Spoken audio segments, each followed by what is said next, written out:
स्थितः स कमलोद्भव तव हि नाभिपङ्केरुहे कुतस्विदिदमम्बुदौ उदितमित्यनालोकयन् तदीक्षणकुतूहलात् प्रतिदिशं विवृत्ताननः चतुर्वदनतामगात् विकसदष्टदृष्ट्यम्बुजाम्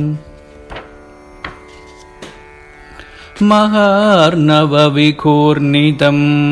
कमलमेव तत्केवलं विलोक्य तदुपाश्रयं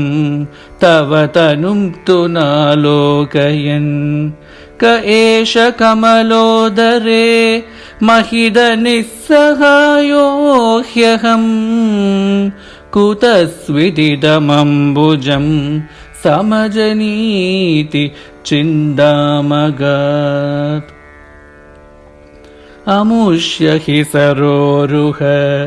किमपि कारणं सम्भवेत् इति स्म कृतनिश्चय स खलु नालरन्ध्राध्वना स्वयोगबलविद्यया समवरूढवान् प्रौढधीः त्वदीयम् अतिमोहनं न तु कलेवरं दृष्टवान् ततः सकलनालिका विवरमार्गगो मार्गयन् प्रयस्य शतवत्सरं किमपि नैव सन्दृष्टवान् निवृत्य कमलोदरे सुखनिषण्ण एकाग्रदीः समाधिबलमाधदे भवदनुग्रहैकाग्रही शतेन परिवत्सरैः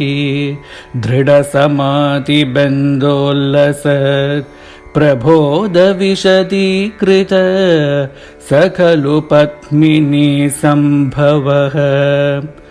अदृष्टचरमद्भुतं तव हि रूपमन्तदृशा व्यचष्टपरितुष्टधीः भुजगभोगभागाश्रयम् किरीटमकुटोल्लसत् कटकहारकेयूरयुक्मणिस्फुरितमेखलं सुपरिवीतपीताम्बरम् कलायकुसुमप्रभं गलतलोल्लसत्कौस्तुभं वपुः तदयि भावये कमलजन्मनि दर्शितम् श्रुतिप्रकरदर्शित प्रचुरवैभव श्रीपते हरे जय जय प्रभो पदमुपैषि दृष्ट्या दृशोः कुरुष्व धियमाशु मे भुवननिर्मितौ कर्मणाम् इति द्रुहिणवर्णित स्वगुणबंहिमा पाहि माम् लभस्व भुवनत्रयी रचनदक्षतामक्षतां गृहाणमदनुग्रहं कुरु तपश्च भूयो विधे भवत्वखिलसाधने मयि च भक्तिरत्युत्कटे उदीर्य गिरमादद मुदितचेतसं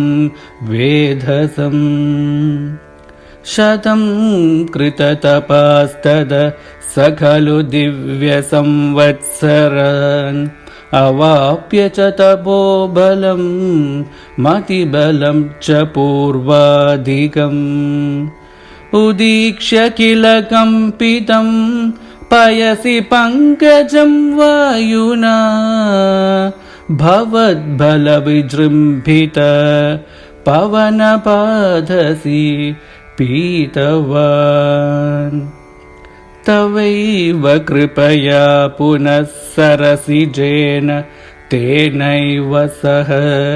प्रकल्प्य भुवनत्रयीं प्रववृते प्रजानिर्मितौ तथाविधकृपाभरो